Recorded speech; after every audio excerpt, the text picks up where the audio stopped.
Voici la jeunesse haïtienne. Cette jeunesse debout, assoiffée d'espoir, qui vous choisit comme son modèle. Dites-nous ce que nous devons faire, sur quel sillage marcher.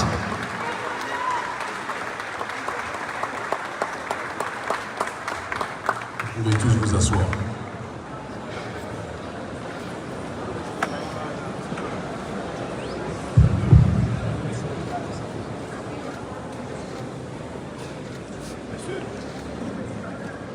Avant toute chose, j'aimerais, avec la profondeur la plus grande, vous demander à chacun d'entre vous, chacune d'entre vous, qui êtes ici sur ce campus, étudiants, professeurs, journalistes, vous tous qui auriez pu tenter de partir, de quitter Haïti, quand on connaît les conditions extrêmement difficiles qui traversent le pays. Vous tous qui auriez pu prendre l'avion pour vous retrouver ailleurs, et on n'aurait pas eu à vous juger, parce que la situation que connaît notre peuple dans la diaspora ou ici au pays est toujours les plus difficiles. Vous avez décidé de rester. Vous avez décidé d'endurer les difficultés. Et pour cela, pour cet exemple, pour cette résilience, pour cette dignité, je vous demande de vous applaudir avec la plus grande puissance et que toutes les caméras du monde entier puissent vous entendre plus fort encore, s'il vous plaît.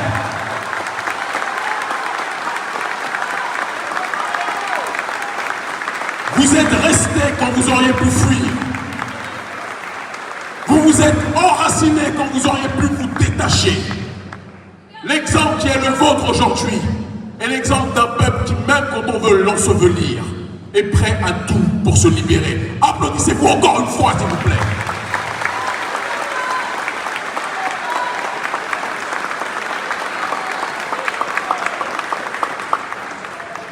Je sais que je dis ça, mais si certains ont l'occasion, peut-être qu'ils prendront l'avion. Mais la réalité est la suivante.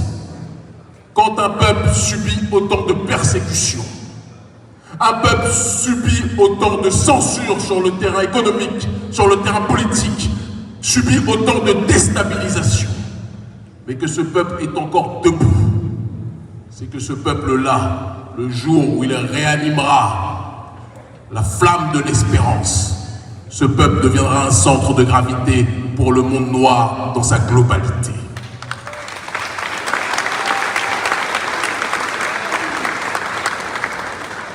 Je m'adresse à toute l'audience et aussi sans doute, comme c'est le cas dans tous mes déplacements, à quelques services de renseignement qui ont envoyé leurs émissaires ici aussi.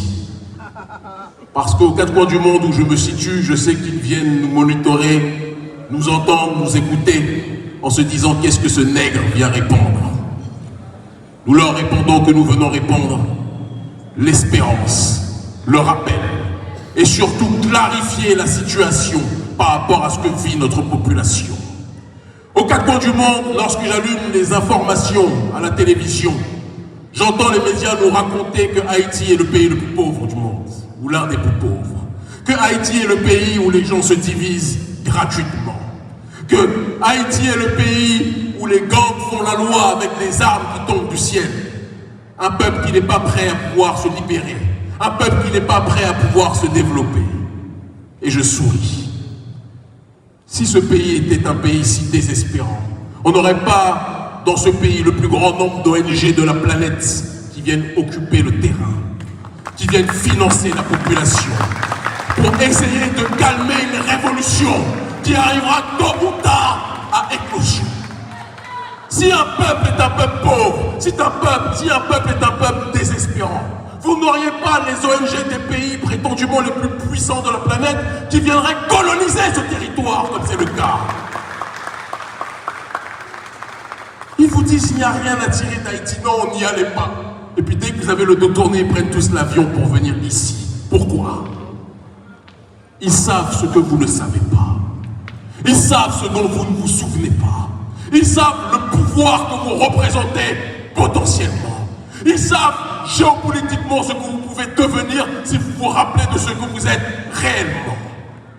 Depuis la prise de pouvoir et l'instauration de la première République noire, Haïti est dans le collimateur de toutes les nations occidentales.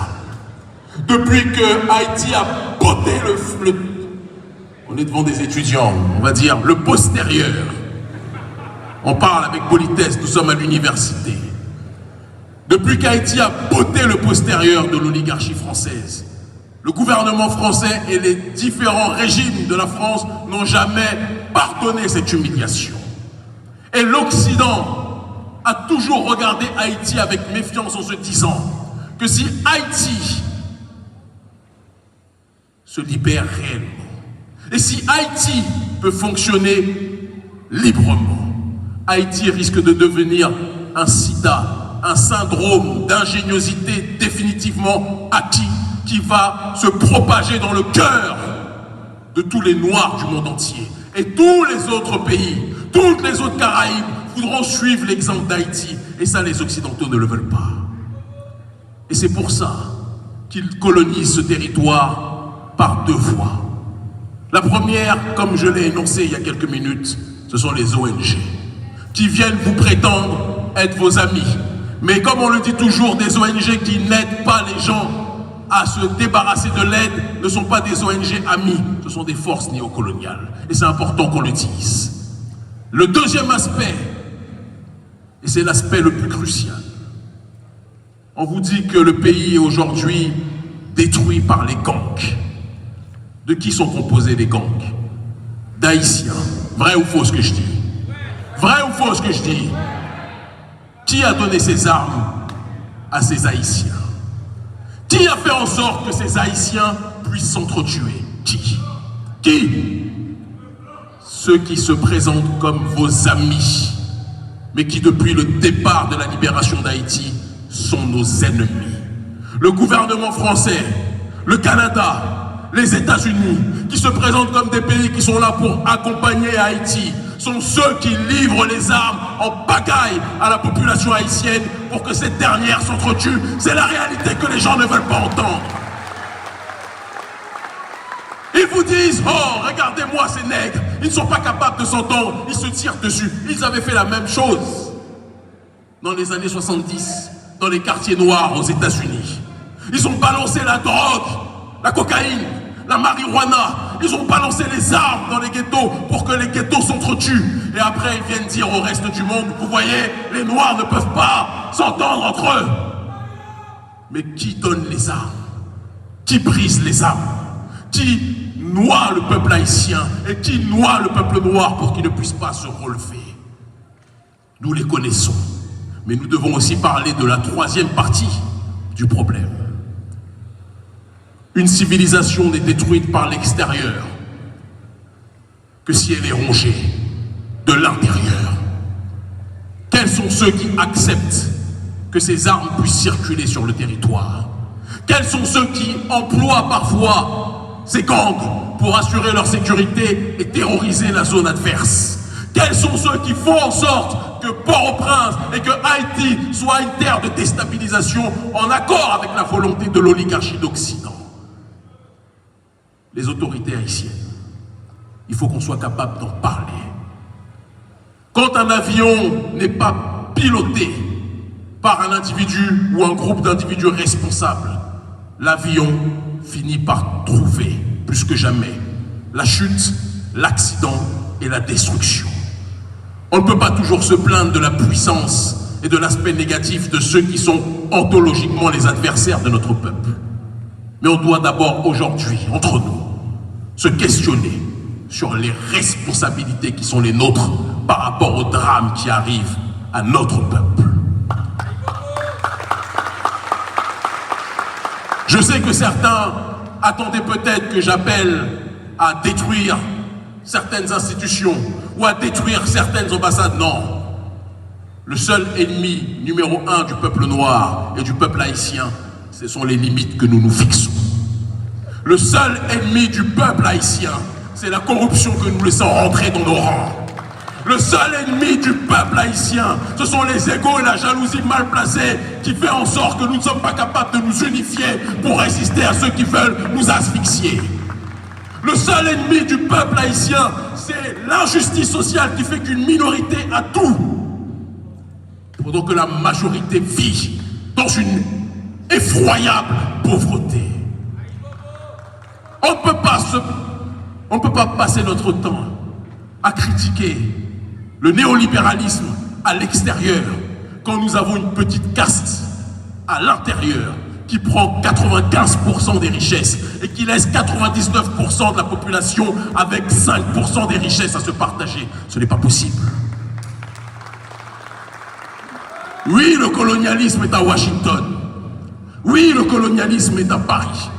Oui, le colonialisme est au Canada. Mais on doit commencer par lutter contre le colonialisme à l'intérieur de nos rangs.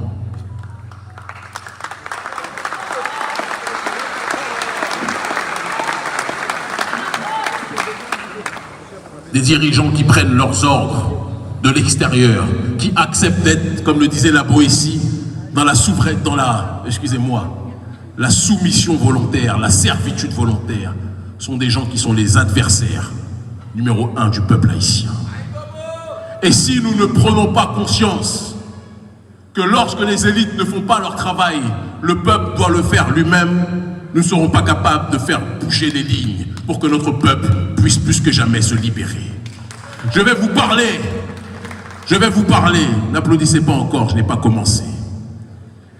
Je vais vous parler d'une révolution qui a été initiée, de cela quelques années, 10 ans, on pourrait le dire même en réalité, en Afrique francophone, en Afrique de l'Ouest. Aujourd'hui, il est coutume pour toute personne noire dans le monde de parler des présidents de l'AES. Et je rends un hommage particulier au président auquel je suis le plus lié institutionnellement, le président du Niger, Abdourahmane Tiani. Je vous demande de l'applaudir très fortement, s'il vous plaît. Je rends hommage aussi à mon frère, le président du Burkina Faso, Ibrahim Traoré.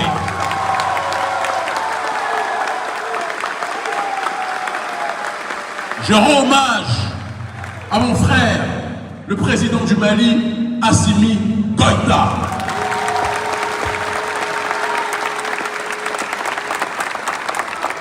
Mais je vais être obligé de rendre encore plus hommage à ceux qui sont responsables de l'émergence de ces dirigeants.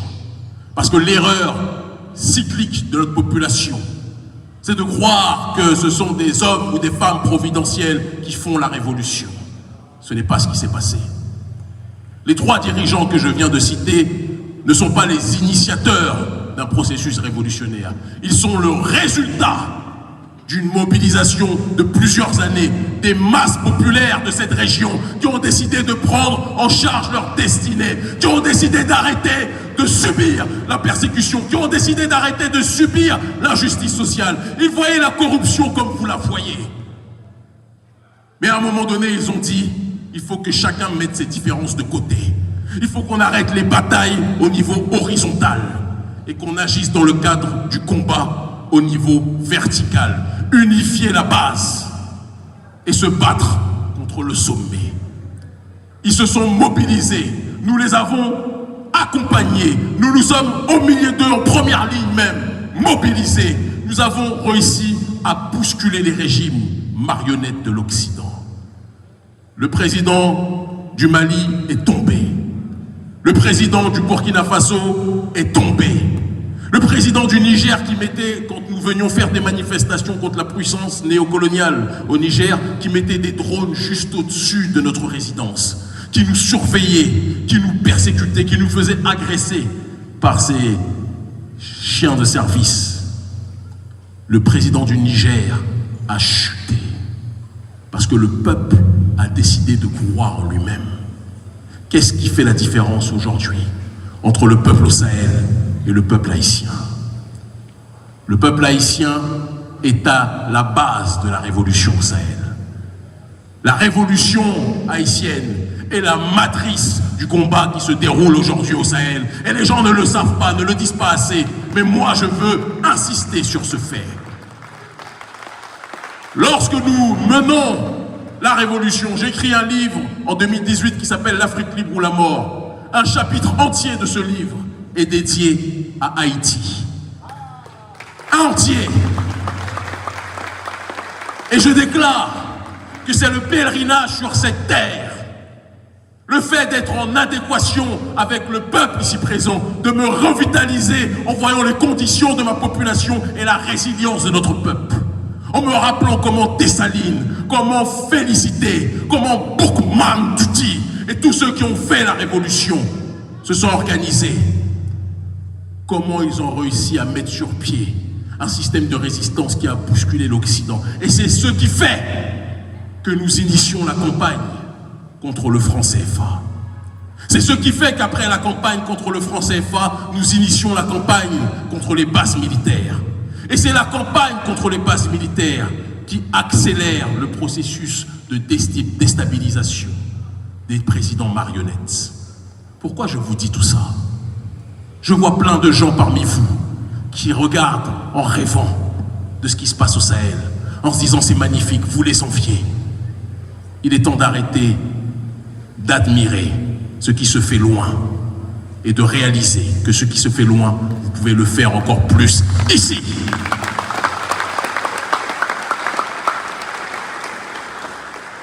Qui est-ce qui empêche, avec aujourd'hui l'aide d'Internet, d'organiser des mobilisations contre les différents adversaires de la population, ceux qui pillent les ressources du pays? Numéro 1, les puissances néocoloniales qui se présentent comme vos amis. Numéro 2, et troisième point, contre ceux qui acceptent d'être instrumentalisés pour déstabiliser le pays. Qui est-ce qui vous empêche de vous mobiliser pour cela? Qui est-ce qui vous empêche de vous organiser comme les gens se sont plaints, se sont mobilisés contre les détournements de Pétro-Caraïbes, etc. Qui est-ce qui empêche notre peuple ici à Haïti de commencer les mobilisations contre ceux qui sont les ennemis en réalité identifiés? Il faut que chacun d'entre nous se pose des questions. Le seul ennemi que nous avons, ce sont les limites que nous nous fixons. Les seuls ennemis que nous avons, c'est l'absence de foi en nous-mêmes. Les seuls ennemis que nous avons, c'est le manque de confiance en nous-mêmes. J'ai lancé un appel aux gangs. J'ai eu plusieurs chefs de gangs qui, depuis le début de notre séjour, nous ont contactés. Nous allons rendre public d'ici quelques jours leurs propositions par rapport à l'appel que j'ai lancé. J'ai dit aux chefs de gang qu'ils devaient baisser les armes contre le peuple. Parce que les ennemis des gangs, ce n'était pas le peuple haïtien, c'était ceux qui leur donnaient les armes pour tirer sur le peuple haïtien. Vous allez être surpris d'apprendre d'ici quelques jours que des chefs de gang parmi les plus puissants ont compris le message que nous avons lancé et sont prêts à cesser de pointer les armes sur le peuple et de s'organiser comme une force citoyenne pour résister contre le système néocolonial en tant que tel.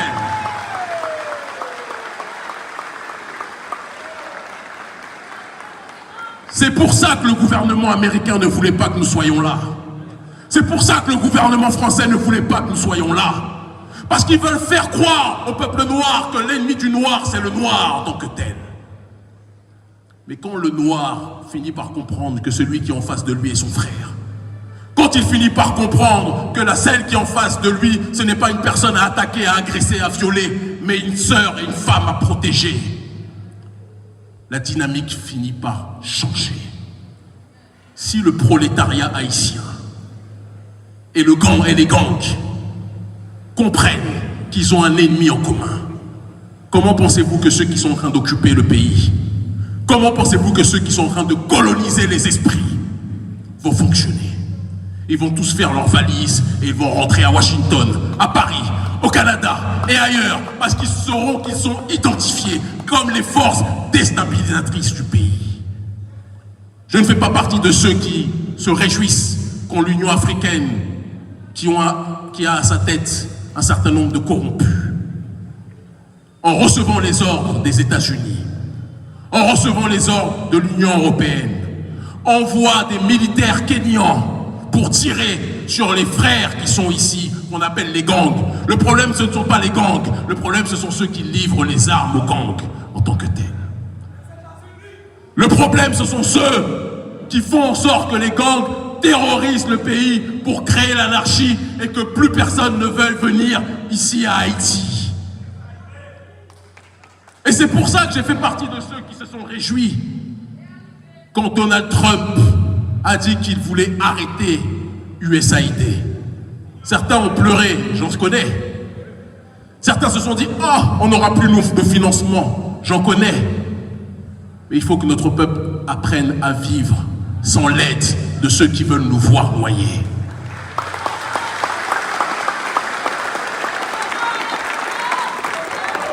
C'est lorsque, et c'est vous, peuple haïtien, qui nous avez montré l'exemple au niveau mondial. C'est lorsque l'esclave rebelle décidait de quitter la plantation, se retrouver livré à lui-même, dans l'incertitude, dans l'insécurité, dans l'instabilité. C'est dans ces moments-là de transcendance et de dépassement que l'esclave rebelle finissait par trouver sa voie pour agir dans le cadre de l'autodétermination. Nous n'avons pas besoin de l'aide des gens qui se considèrent comme les messies d'Haïti. Le seul messie d'Haïti, c'est l'haïtien et l'haïtienne en tant que tel. Le seul messie d'Haïti ne peut pas venir de Washington, de Paris ou du Canada. Le seul messie d'Haïti, c'est l'homme haïtien, la femme haïtienne, le jeune haïtien, la jeune haïtienne, la jeunesse prolétaire, la jeunesse universitaire. Tous ceux qui sont sur ce sol, qui sont dans la diaspora et qui comprennent qu'ils ne peuvent respirer chaque jour sans penser à comment faire pour relever Haïti. Ce qui nous manque, c'est le rappel de ce que signifie le panafricanisme. La cérémonie du bois caïman, c'était l'unité de diverses esclaves rebelles, de différentes ethnies, de différentes approches spirituelles. Et ils ont décidé de mettre leurs désaccords de côté. Ils ont décidé de mettre leurs égos de côté. Ils ont versé leur sang. Et ils ont fait vœu commun de transcendance pour libérer leur population. Cet exemple-là a créé le panafricanisme. Cet exemple-là est la matrice politique, idéologique, culturelle du panafricanisme qui signifie l'unité des diverses formes d'africanité dans le but d'obtenir une collective souveraineté. Il n'y aurait pas de révolution haïtienne à travers cette cérémonie du bois caïman, il n'y aurait pas eu la révolution panafricaniste. Il n'y aurait pas eu de Marcus Garvey, il n'y aurait pas eu de Malcolm X, il n'y aurait pas eu de Kwame Nkrumah, il n'y aurait pas eu de Thomas Sankara, il n'y aurait pas d'Ibrahim Traoré aujourd'hui, s'il n'y avait pas la démarche de révolution haïtienne en tant que telle.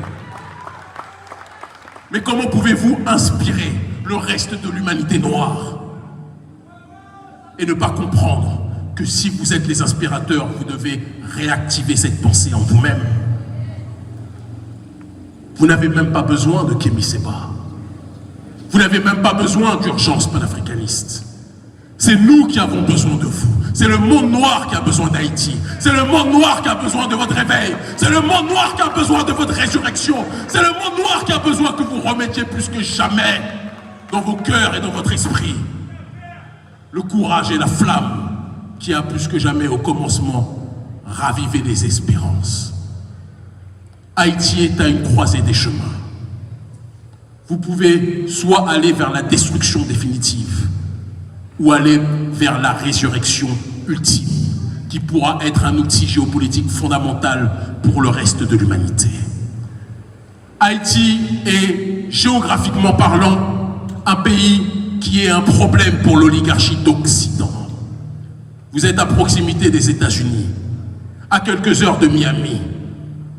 Le gouvernement américain sait que s'il y a une démarche révolutionnaire ici, il va se retrouver avec une situation bien pire qu'à l'époque de Cuba, du grand Cuba, lorsqu'ils étaient à proximité du territoire américain et qu'ils étaient dans une dynamique géopolitique autre.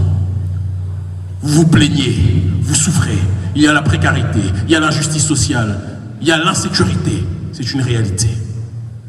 Mais vous avez en vous-même, en vous tous, les clés de votre survie. En vous-même, en vous tous, les clés de votre libération. En vous-même, en vous tous, les solutions pour aller vers la voie de l'autodétermination. Mais il faut que vous soyez prêts à vous engager. Il faut que vous soyez prêts à chercher autre chose que le profit individuel. Il faut que vous soyez prêts à chercher autre chose que la survie égoïste de l'un au détriment des autres. Qui est prêt à donner sa vie pour Haïti? Qui est prêt à donner sa vie pour Haïti? Qui est prêt à donner sa vie pour Haïti? Qui est prêt à donner sa vie pour Haïti? Je ne vous entends pas.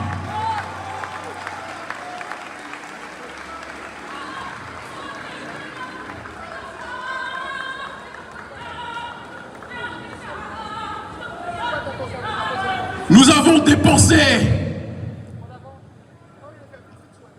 plus de 30 000 $ pour venir ici.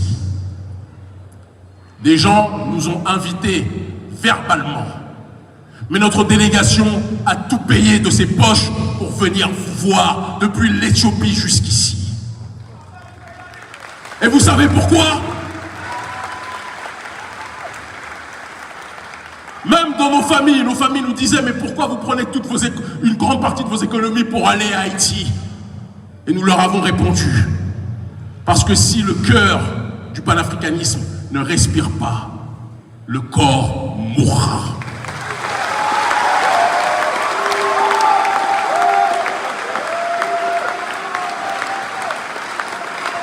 Vous êtes le cœur du panafricanisme. Vous êtes le cœur de la révolution.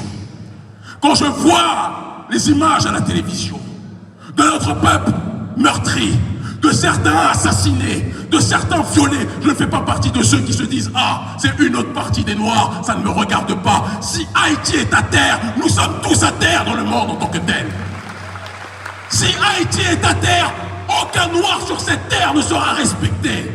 Parce que vous avez ouvert la voie pour que nous puissions marcher.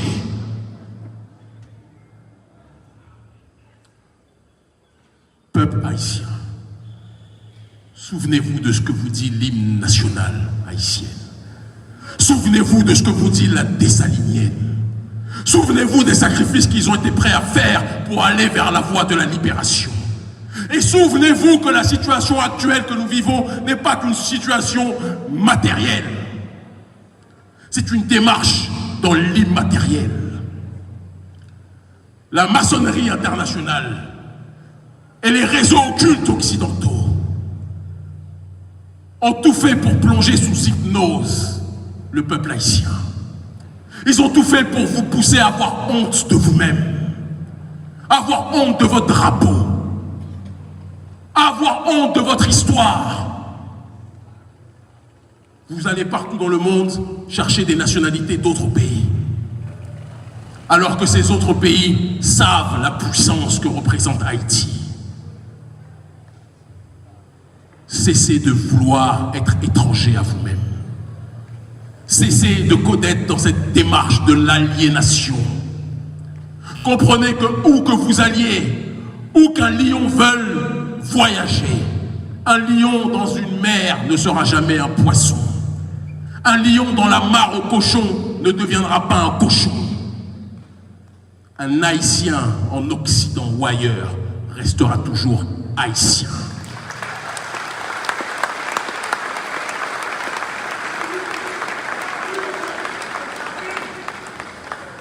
Je suis venu vous demander quelque chose de formel. Et c'est pour ça que j'ai quitté l'Éthiopie pour venir jusqu'ici avec ma délégation. C'est pour ça que nous avons accepté de nous séparer de nos familles et de prendre les risques d'être arrêtés par la police à Madrid, d'être bloqués dans d'autres escales que je ne citerai pas parce qu'on va les refaire au retour. C'est pour vous délivrer ce message. Nous allons organiser dans les mois à venir une commission pardon, réconciliation avec ceux des gangs qui ont compris qu'ils ont été instrumentalisés.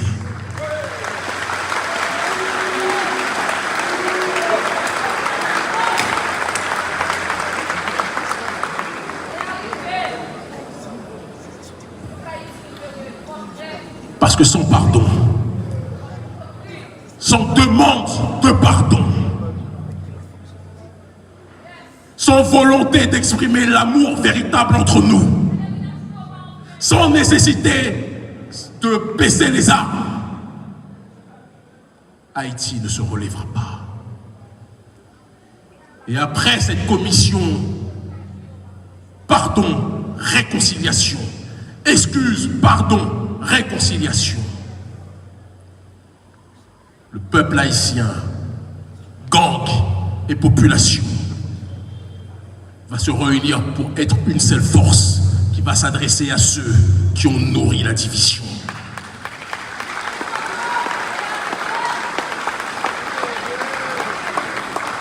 C'est ce que le gouvernement américain ne veut pas. C'est ce que le gouvernement français ne veut pas. C'est ce que le gouvernement canadien ne veut pas.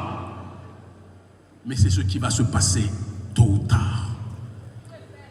Si les gangs cessent d'être des assassins et deviennent des forces de sécurité qui marchent aux côtés du peuple dans le cadre de grandes mobilisations pour dénoncer les forces exogènes qui veulent déstabiliser Haïti. Haïti va devenir l'épicentre de la révolution du peuple noir, et je le dis avec simplicité.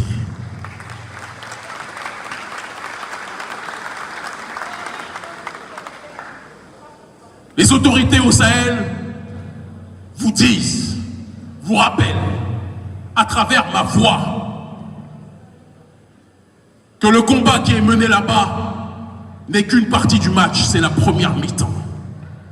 Mais la deuxième mi-temps de ce match pour la révolution noire mondiale, c'est le peuple d'Haïti qui doit l'accomplir plus que jamais.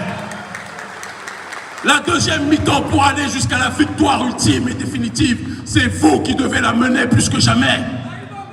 Et pour cela, il faudra unifier les différentes parties de notre peuple.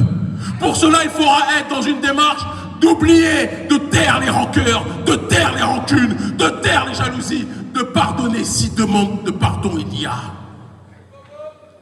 Que ceux qui ne veulent pas pardonner comprennent que c'est leur droit. Que ceux qui ne veulent pas s'excuser comprennent que s'ils ne s'excusent pas, ils seront condamnés dans le regard de l'histoire. Mais nous devons comprendre collectivement que si nous sommes unis, ni une bombe nucléaire, ni une armée étrangère, ni Blackwater, ni les services de renseignement américains ni occidentaux ne pourront stopper Haïti.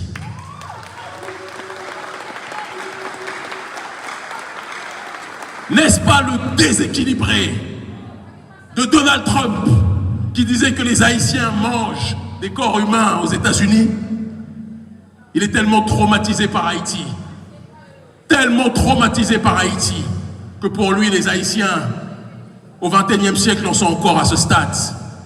Mais en fait, il a le souvenir de ce qu'a été, la correction qu'ont pris les troupes françaises et occidentales au départ avec Haïti.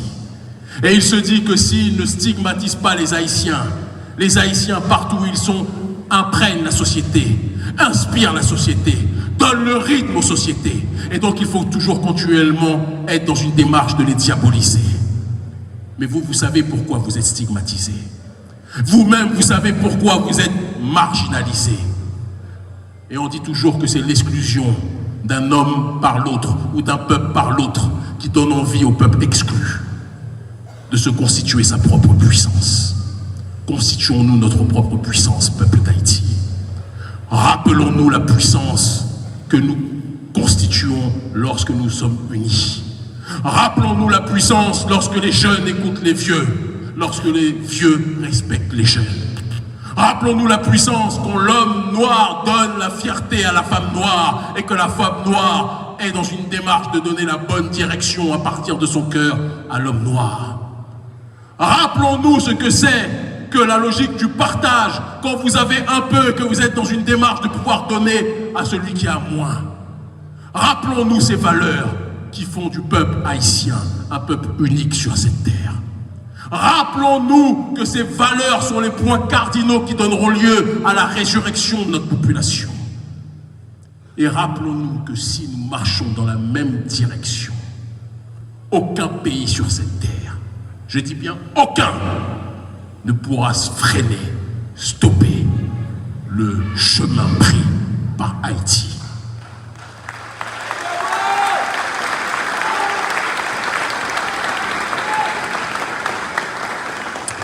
J'ai entendu il y a quelques semaines, et je terminerai mon allocution préliminaire par ça, Le président Emmanuel Macron, lorsqu'on lui parlait de la dette d'Haïti, Emmanuel a commencé à tortiller des fesses un petit peu, à douter, à dire il faut qu'on fasse peut-être une commission d'enquête pour voir ce qu'il en est au sujet de la dette. Est-ce que vous pensez que la France se comporte comme ça avec les populations juives? Je ne vous entends pas. Est-ce que la France se comporte comme ça avec les populations juives? Est-ce que l'Occident se comporte comme ça avec les populations juives? Même les États-Unis qui n'ont pas participé à la Shoah, est-ce que vous pensez qu'ils se comportent comme ça avec les populations juives? Mais pourquoi un crime qui a été bien pire, l'esclavage, la recolonisation, l'endettement, aujourd'hui en 2025, ceux qui sont responsables de ce crime, ceux qui noient Haïti d'armes, qui déstabilisent le pays, vous disent que lorsqu'on leur parle de la dette, ils vont réfléchir pour voir ce qu'il en est exactement. Parce que vous ne leur donnez pas envie d'avoir peur et d'accomplir leur mission. Vous êtes trop gentils, peuple d'Haïti, avec les gens qui veulent vous voir disparaître. Vous êtes trop accueillants avec ceux qui veulent vous voir rayer de la terre. Vous êtes trop généreux, empathiques, fraternels avec ceux qui veulent vous effacer de la surface de la terre. Le jour où le président Macron va voir des mobilisations comme nous les organisons partout en Afrique francophone contre le néocolonialisme français, contre l'impérialisme occidental, je peux vous assurer que eux tous vont commencer à venir à Port-au-Prince et à dire « nous sommes prêts à discuter avec vous ». Mais la vraie question, êtes-vous prêts à marcher pour aller vers cette voie? Êtes-vous prêts à marcher pour aller dans cette direction? Êtes-vous prêts à matérialiser la fierté d'Haïti au-delà des slogans? Êtes-vous prêts à risquer le peu que nous avons pour aller vers la voie de la libération? Nous pouvons faire avec vous une partie du chemin. Mais la partie la plus importante du chemin, il n'y a que vous et vous seuls qui pouvez l'accomplir.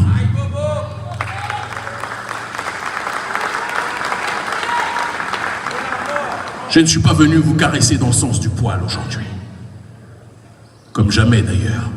Je ne suis pas venu vous dire ce que vous vouliez entendre. Oui, nous sommes un peuple de rois. Oui, nous sommes un peuple de géants. Mais un peuple de rois qui se comporte comme un peuple de moutons mérite de finir à l'abattoir. Un peuple de rois et de reines qui se comporte comme des moutons mérite de finir dans l'assiette du colon.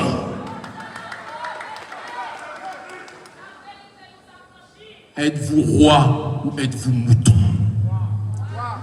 Êtes-vous roi, êtes-vous lion ou êtes-vous des moutons? Êtes-vous des lions ou êtes-vous des... Alors je vous le demande solennellement. Je vous le demande radicalement. Préparez-vous et préparons-nous à organiser sur tout le territoire des mobilisations pour demander des comptes à ceux qui ont endetté Haïti. Êtes-vous prêts? Êtes-vous prêts? Êtes-vous prêts à vous mobiliser pour demander des comptes à ceux qui ont pillé Haïti? Êtes-vous prêts pour demander des comptes à toutes les nations occidentales qui ont versé les armes pour que Haïti soit déchiré? Êtes-vous prêts à demander des comptes à ceux qui se présentent comme vos amis alors qu'ils ne sont là que pour vous coloniser? Êtes-vous prêts? Haïti n'a pas d'ennemi. Le seul véritable ennemi d'Haïti, c'est son inertie.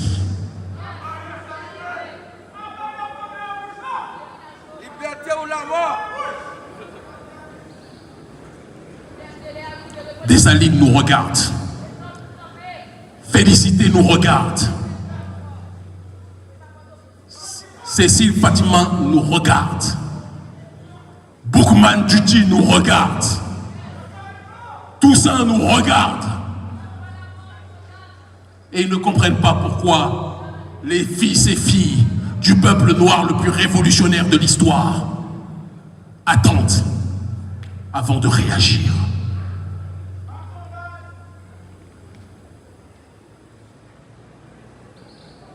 Peuple d'Haïti, rappelle-toi de qui tu es. Peuple d'Haïti, rappelle-toi quelles sont tes valeurs. Peuple d'Haïti, rappelle-toi de ta mission. Peuple d'Haïti, rappelle-toi de ton véritable drapeau. Peuple d'Haïti, rappelle-toi de ta détermination. Unifiez-vous, unissons-nous ou mourrons. La liberté ou la mort, ce n'est pas un slogan. Ça doit être quelque chose que nous devons matérialiser dans les prochains temps. Mobilisation sur tout le territoire. Union du prolétariat et des gangs qui demandent pardon. Résistance, et vous aurez le soutien des pays du Sahel. Vous aurez le soutien du Niger. Vous aurez le soutien du Burkina Faso. Vous aurez le soutien du Mali. Si et seulement si vous décidez de vous mobiliser contre l'impérialisme.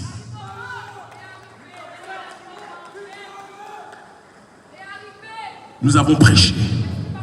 Le message est déposé. Les caméras sont là. Le temps dira si nous avons parlé dans le vent ou si nous avons planté des graines dans le cœur des sapiens.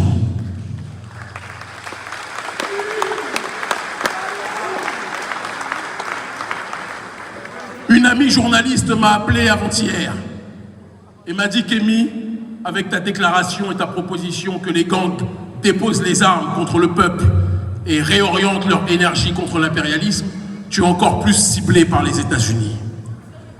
Et je leur ai dit, être ciblé par la nation la plus criminelle de l'histoire, c'est comme si j'étais footballeur et que j'avais un ballon d'or. C'est une bénédiction. La liberté ou la mort, nous vaincrons. Merci infiniment.